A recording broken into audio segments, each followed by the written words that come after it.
একই রে ফুটো, এ তো দেখছি তোর বাড়িতে তোর কোনো দামই নেই। পাড়া তুই সারাদিন এত কষ্ট করে পরিশ্রম করে কাজ বাজ করে বাড়ি গেলি, আর তোকে কেউ এক গ্লাস জল পর্যন্ত দিল না। বাড়া, আমাকে কেউ এক ফোঁটাও ভালোবাসে না জানিস। আমি সারা দিন রাত এত কষ্ট করে পরিশ্রম করি, তাও বাড়িতে আমাকে এক ফোঁটাও কেউ দাম দেয় না। আমি তো ঠিক করে নিয়েছি, আমি লাউরার এখানে থাকবো না, আমি অনেক দূরে চলে যাবো। নে রে, এ তো আবার মাগি মানুষের মতন কান্না শুরু করে দিল। না রে ফুটকে, তুই ফুটোর কষ্টটা বুঝবি না। দাঁড়া ফুটো, তুই কান্না করিস না। তোকে বাড়িতে কেউ ভালোবাসে কি বাসে না সেটা পরীক্ষা করার জন্য আমার মাথায় একটা হেভি প্ল্যান আছে। প্ল্যান? কি প্ল্যান? তবে শোন, প্রতিদিনের মতন তুই কালকেও সকাল সকাল কাজে বেরিয়ে যাবি, বুঝলি? তারপর আমি আর ল্যাংচা তোর বাড়িতে গিয়ে ডাকবো, কাকু ও কাকু, কাকু তাড়াতাড়ি বাইরে আসো, কাকু।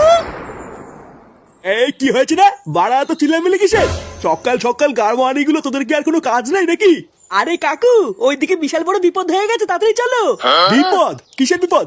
বাড়াগুলো তোরা কি সকাল সকাল ঠাট্টা করছিস নাকি? না যা তো বলে যা, এখন কথা বলে টাইম নেই, অনেক কাজ পড়ে আছে। আরে কাকু, আমরা মজা করছি না। কারখানায় যাওয়ার পথে ফুটো রাস্তায় অ্যাক্সিডেন্ট হয়েছে। কি? ফুটোর অ্যাক্সিডেন্ট হয়েছে মানে? হ্যাঁ গো কাকু, তাড়াতাড়ি চলো, আমাদের ফুটো মনে আর বেশিক্ষণ বাঁচবে না। এইসব তোরা কি অলক্ষণী কথা বলছিস? এইসব হতে পারে না। এই গিন্নি, এই কই গো গিন্নি, তাড়াতাড়ি এসো। আমাদের সর্বনাশ হয়ে গেছে গো গিন্নি, আমাদের সর্বনাশ হয়ে গেছে। আমাদের ফুটো অ্যাক্সিডেন্ট করেছে গিন্নি।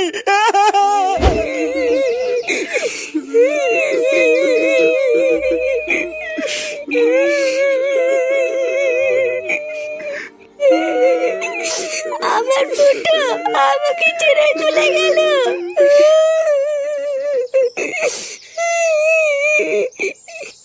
আপনি কান্না করবেন না মা, আপনি কান্না করলে আমার খুব কষ্ট হয়।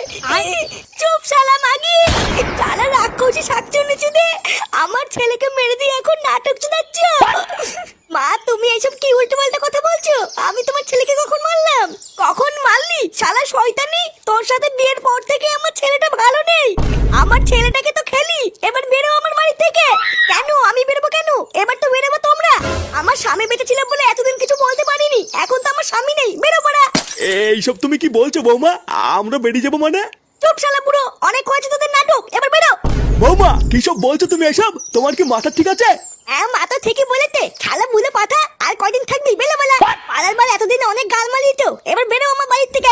শালা গাল মালানি বাপটা এতদিন আমাকে অনেক গালিয়েছে, এবার মলে গেছে ঠিক হয়েছে। ওরে শান্তির ছেলে, তোর তলে তলে এই ছিল, এই গাল মেলেছে। তুদির ভাই বাপ মরে গেছে, খুব ভালো হয়েছে তাই না? সেটাই খুব রস হয়েছে। শালা যেই দেখেছি আমি মরে গেছি, আর এই মাগি আর এই শান্তির ছেলে রস বেরিয়েছে। হ্যাঁ, আজ লেওরে এই মাগি আর এই শান্তির ছেলে দুটোই শেষ।